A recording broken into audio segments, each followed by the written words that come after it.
ನಾನು ಯಾವ ರಾಜಕೀಯ ಪಕ್ಷಕ್ಕೂ ನೇರವಾಗಿ ಸೇರಿದವನಲ್ಲ.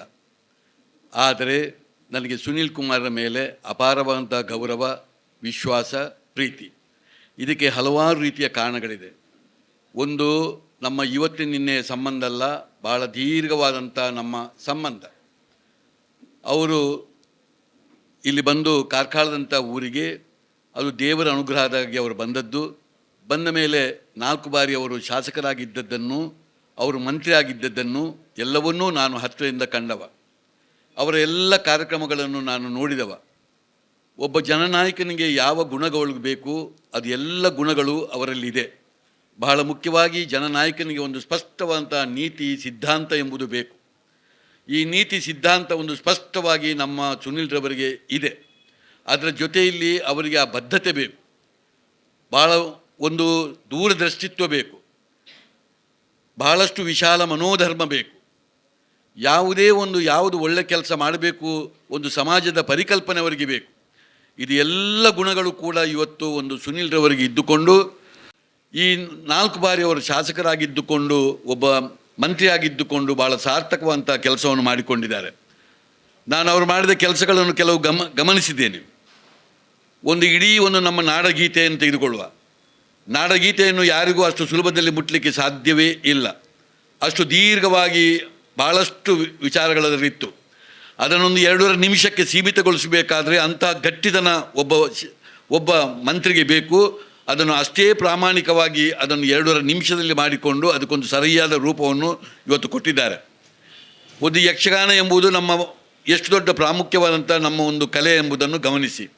ಇಂಥ ಸಂದರ್ಭದಲ್ಲಿ ಯಕ್ಷಗಾನದ ಪ್ರಪ್ರಥಮ ಸಮ್ಮೇಳನವನ್ನು ಯಶಸ್ವಿಯಾಗಿ ಅದಕ್ಕೆ ಬೇಕಾದಷ್ಟು ದುಡ್ಡನ್ನು ಇಟ್ಕೊಂಡು ಸಮರ್ಪಕ ರೀತಿಯಲ್ಲಿ ಉಡುಪಿಯಲ್ಲಿ ಮಾಡಿದಂಥ ನಮ್ಮ ಸುನಿಲಣ್ಣ, ಇದರೊಟ್ಟಿಗೆ ಕೋಟಿಕಂಠ ಗಾಯನ ಎಂಬುದನ್ನು ನಮ್ಮ ರಾಜ್ಯದ ಭಾಳಷ್ಟು, ನಮ್ಮ ಕನ್ನಡದ ಭಾಷೆ, ನಮ್ಮ ಜೀವನ, ಇದಕ್ಕೆ ಭಾಳಷ್ಟು ಬೆಲೆ ಕೊಟ್ಟಂಥ ಒಂದು 5 ಗೀತೆಯನ್ನು ಕೋಟಿಕಂಠ ಗಾಯನ ಮೂಲಕ ಅವರು ಇಡೀ ನಮ್ಮ ರಾಜ್ಯದಲ್ಲಿ ಮಾಡಿದ್ದು.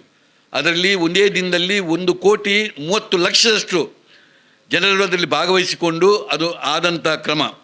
ಅದರ ಜೊತೆಯಲ್ಲಿ ಇವತ್ತು ಒಂದು ಬೆಳಕು ಎಂಬ ಅವರ ಕಾರ್ಯಕ್ರಮ, ಅವರು ಇಂಧನ ಸಚಿವರಾಗಿದ್ದಾಗ ಇಡೀ ಒಂದು ನಾಡಿನಲ್ಲಿರುವಂಥ ಎಲ್ಲಿ ಒಂದು ವಿದ್ಯುತ್ ಶಕ್ತಿ ಇಲ್ಲದೆ ಕಷ್ಟದಲ್ಲಿದ್ದಂಥ ಮನೆ ಇದೆ, ಅಲ್ಲಿ ವಿದ್ಯಾರ್ಥಿಗಳು ಕಲಿಯುವಂಥ ವಿದ್ಯಾರ್ಥಿಗಳಿದ್ದರೆ ಯಾವುದನ್ನೂ ಗಮನಿಸದೆ ಅಲ್ಲಿ ಉಚಿತವಾಗಿ ಒಂದು ಬೆಳಕನ್ನು ಕೊಡುವಂಥ ಕಾರ್ಯಕ್ರಮವನ್ನು ಮಾಡಿ ಅದರಿಂದ ಎಷ್ಟು ದೊಡ್ಡ ಪ್ರಯೋಜನ ಆಗಿದೆ ಎಂಬುದು ನಮ್ಗೆ ಗೊತ್ತು.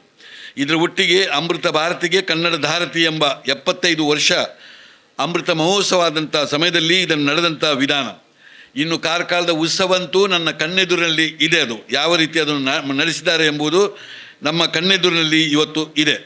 ಅದರ ಜೊತೆಯಲ್ಲಿ ಅವರು ರಾಜ್ಯೋತ್ಸವ ಪ್ರಶಸ್ತಿಗೆ ಆಯ್ಕೆ ಮಾಡುವಂಥ ಸಂದರ್ಭದಲ್ಲಿ ನನ್ನನ್ನು ಆ ಕಮಿಟಿಗೆ ಒಂದು 3 ಬಾರಿ ನನ್ನನ್ನು ನೇಮಕ ಮಾಡಿದ್ದರು. ನಾನು ಅದನ್ನು ಹತ್ತಿರದಿಂದ ಅವರ ಕಾರ್ಯವನ್ನು ನಾನು ನೋಡಿದ್ದೇನೆ. ಎಷ್ಟು ಒಂದು ಪಾರದರ್ಶಕ ರೀತಿಯಲ್ಲಿ ಯಾರಿಗೆ ಸಲ್ಲಬೇಕು ಅಂಥವರಿಗೆ ಸಲ್ಲುವ ರೀತಿಯಲ್ಲಿ ಆ ಇಡೀ ರಾಜ್ಯೋತ್ಸವ ಪ್ರಶಸ್ತಿಯ ಒಂದು ಕೆಲಸ ಆದದ್ದನ್ನು ನಾನು ಗಮನಿಸಿದ್ದೇನೆ. ಇದೆಲ್ಲ ಮಾಡಿದಂಥ ವ್ಯಕ್ತಿ ಇವತ್ತು ಇಲ್ಲಿ ಹಿಂದೆಯೂ ಮಾಡಿದ್ದಾರೆ. ಈ ವರ್ಷವೂ ಅದನ್ನೊಂದು ಭಾಳ ಒಳ್ಳೆಯ ಒಂದು ಉದ್ಯೋಗ ಮೇಳವನ್ನು ಇಲ್ಲಿ ಮಾಡ್ತಾ ಇರೋದು ನನಗೆ ಭಾಳ ಸಂತೋಷ ಕೊಟ್ಟಿದೆ. ನಾವೆಲ್ಲರೂ ಈ ಒಂದು ದೇಶದಲ್ಲಿ ಜನ್ಮ ತಾಳಿದವರು, ನಾವು ಭಾಗ್ಯವಂತರು. ಈ ದೇಶದಲ್ಲಿ 144 ಕೋಟಿ ಜನಸಂಖ್ಯೆ ಇದೆ. ಅದರಲ್ಲೂ 52 ಕೋಟಿ ನಿಮ್ಮಂಥ ಯುವಕರು ಇದ್ದಾರೆ ಎಂಬುದನ್ನು ನಾವು ಗಮನಿಸಬೇಕು. ಇವತ್ತು 25 ವರ್ಷದ ಕೆಳಗಿನವರು 52 ಕೋಟಿ ಮಕ್ಕಳು ನಮ್ಮ ದೇಶದಲ್ಲಿದ್ದಾರೆ. ಅದರಲ್ಲೂ ನಿಮ್ಮಂಥ ಯುವಕರು, ಯುವತಿಯರು ಇಂಥ ಒಂದು ಮಂಗಳೂರು ಯೂನಿವರ್ಸಿಟಿ ಅಂತ 1,500 ಸಾಂಪ್ರದಾಯಿಕ ಯೂನಿವರ್ಸಿಟಿ ಮತ್ತು ಡೀಮ್ಡ್ ಯೂನಿವರ್ಸಿಟಿ, ಆಟೋನಮಸ್ ಯೂನಿವರ್ಸಿಟಿ ಮತ್ತು ಪ್ರೈವೇಟ್ ಯೂನಿವರ್ಸಿಟಿಗಳು ಸೇರಿಕೊಂಡು 1,500 ಯೂನಿವರ್ಸಿಟಿ ನಮ್ಮ ದೇಶದಲ್ಲಿದೆ. ಇದರಲ್ಲಿ ಭುವನೇಂದ್ರ ಕಾಲೇಜಿನಂಥ, ವೆಂಕಟರಮಣ ಕಾಲೇಜಿನಂಥ, ಆಳ್ವಾಸ್ ಕಾಲೇಜಿನಂಥ ಒಂದು 50,000 ಕಾಲೇಜುಗಳು ಇದರೊಟ್ಟಿಗೆ ಸೇರ್ಪಡೆಗೊಂಡಿದೆ. ಇದರಲ್ಲಿ 11 ಕೋಟಿ ಜನಸಂಖ್ಯೆ ನಮ್ಮ ದೇಶದಲ್ಲಿ ಇವತ್ತು ಕಲಿತಾ ಇದ್ದಾರೆ. ಇಂಥ ಸಂದರ್ಭದಲ್ಲಿ ಎಂಥ ಯುವ ಸಂಪತ್ತು ನಮ್ಮ ದೇಶದಲ್ಲಿದೆ ಎಂಬುದನ್ನು ಗಮನಿಸಿ. ಇದರ ಜೊತೆಯಲ್ಲಿ ಬಹಳಷ್ಟು ಅಂತರ ಕಂದಕವೂ ಕೂಡ ನಮ್ಮ ದೇಶದಲ್ಲಿದೆ. ಈ ಅಂತರ ಕಂದಕವನ್ನು ತೆಗಿಬೇಕು ಎಂಬುದಕ್ಕಾಗಿ ಮುಖ್ಯವಾಗಿ ಉದ್ದೇಶ ಇಟ್ಟುಕೊಂಡು ನಿಮ್ಮಂಥ ಮಕ್ಕಳಿಗೆ ಭಾಳ ಮುಖ್ಯವಾಗಿ ಕಾಲಕಾಲಕ್ಕೆ ಬೇಕಾಗುವ ವಿದ್ಯಾಭ್ಯಾಸ, ಆ ವಿದ್ಯಾಭ್ಯಾಸವನ್ನು ಜೊತೆಯಲ್ಲಿ ಇವತ್ತು ಉದ್ಯೋಗ ಸಿಗುವಂಥ ಕೆಲಸವನ್ನು ಅದಕ್ಕೆ ಸಂಬಂಧಪಟ್ಟವರು ಎಲ್ಲರೂ ಮಾಡಬೇಕಾದ್ದು ನಮ್ಮ ಕರ್ತವ್ಯ.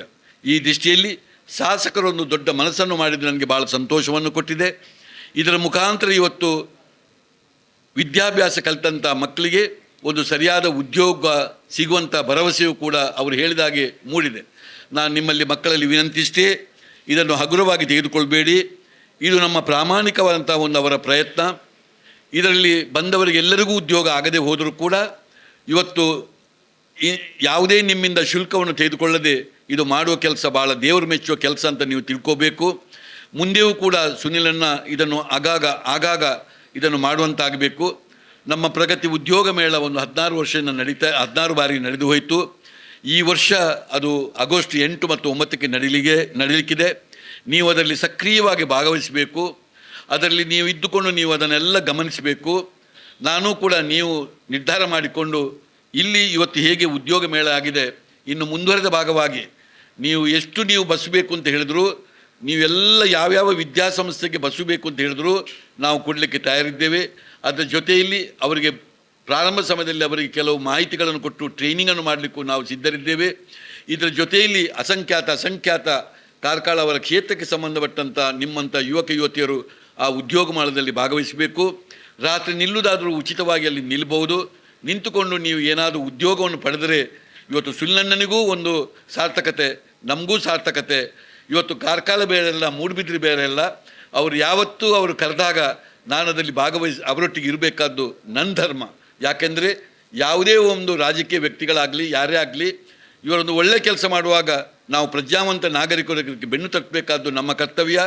ಅವರಿಗೆ ಸಂಪೂರ್ಣ ಸಹಕಾರ ಕೊಡಬೇಕಾದ್ದು ನಮ್ಮ ಕರ್ತವ್ಯ. ಇದು ನಮ್ಮ ಕರ್ತವ್ಯ, ಅದನ್ನು ನಾವು ಮಾಡಬೇಕಾದ್ದು ನಮ್ಮ ಕರ್ತವ್ಯ. ಈ ದೃಷ್ಟಿಯಲ್ಲಿ ಸುನಿಲ್ ಅವರು ಭಾಳ ದೊಡ್ಡ ಕೆಲಸವನ್ನು ಇಲ್ಲಿ ಮಾದರಿಯಾದಂಥ ಕೆಲಸವನ್ನು ಇಲ್ಲಿ ಮಾಡ್ತಾ ಇದ್ದಾರೆ. ಅವರು ಮಾಡುವ ಕೆಲಸಕ್ಕೆ ದೇವರ ಅನುಗ್ರಹ ಇರಲಿ, ಗುರು ಹಿರಿಯರ ಆಶೀರ್ವಾದ ಇರಲಿ, ಎಲ್ಲ ನಮ್ಮ ಸನ್ಮಿತ್ರರ ಸಹಕಾರ ಅವರಿಗೆ ಒದಗಿ ಬರಲಿ.